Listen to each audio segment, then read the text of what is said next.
السلام عليكم ورحمة الله وبركاته. أهلا وسهلا بحضراتكم في المملكة. ألف مبروك للنادي الأهلي، أول 3 نقاط في بداية الدوري الممتاز. الأهلي بيبدأ مشوار الدفاع عن اللقب ب3 طعنات للمقصة، وفي خبر سيء ولكن قدر الله ما شاء فعل عن ناصر ماهر. خليك معايا عشان نتكلم عنه بعد الخبر ده إن شاء الله. الأهلي بيحقق الفوز على المقصة ب3 أهداف لهدف مساء يوم الأحد في إطار مباراة الجولة الأولى من دوري المصري. الأهلي أدرك الهدف الأول بعد بداية اللقاء ب5 دقائق فقط عن طريق علي معلول من ركلة جزاء، قبل أن يتعادل مروان حمدي للمقصة من رأسية في الدقيقة 41. عاد الأهلي للتقدم من جديد في الدقيقة 65 عن طريق هدف تاني سجله محمود كهربا، قبل أن يعود عمرو السولية على انتصار القارة الحمراء بهدف ثالث في الدقيقة 87. بهذا الفوز يكون الأهلي قد وصل إلى صدارة ترتيب الدوري ب3 نقاط، متفوقا بفضل الأهداف عن الزمالك وسيراميكا كليوباترا والاتحاد السكندري وأسوان. وظل المقصة بدون رصيد متساوي مع أندية المقاولين العرب والإنتاج الحربي وإنبي وبيراميدز. دي كانت بداية النادي الأهلي في الدوري الممتاز النهارده. الخبر الثاني اللي معانا هو ناصر ماهر يصاب بخلع في الكتف. خبر سيء عن ناصر ماهر، لسه راجع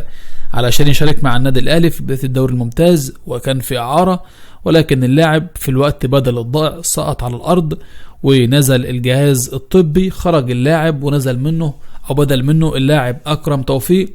وبعد إجراء الفحوصات، بعد المراسلين أكدوا أن الفحوصات الطبية في الملعب التي أجراها ناصر ماهر أكدت بأن اللاعب أصيب بخلع في الكتف، وتوجه ناصر ماهر رفقة طبيب الأهلي لأحد المستشفيات في سيارة الإسعاف. إن شاء الله اللاعب يعود ويكون أقوى من الأول إن شاء الله. يعني هنبدأ هنقول إيه أقدار، وإذا قدر ناصر ماهر إنه يصاب بخلع في الكتف إن شاء الله اللاعب يرجع يكون أفضل من الأول. وطبعا أفضل ما في اليوم النهارده اللي هو 3 نقاط في بداية الدوري الممتاز، انطلاقة قوية تشجع الأهلي إن شاء الله على الفوز بكأس السوبر القادم أمام نهضة بركان.